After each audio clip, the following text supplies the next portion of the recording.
19 prisoners and 2 police officers escaped serious injury in St. Ann crash. Good evening and welcome to Primetime News. We're on air and online at onespotmedia.com. I'm Giovanni Dennis. A special welcome as well to our viewers on TVJ International in the Cayman Islands.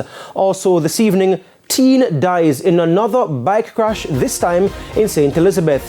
And fisherfolk in Old Harbour Basin, Catherine, take issue with 48-hour curfew. There's also Saturday sports special and weather in this newscast, so stay with us. I'll have the news in detail right after this break.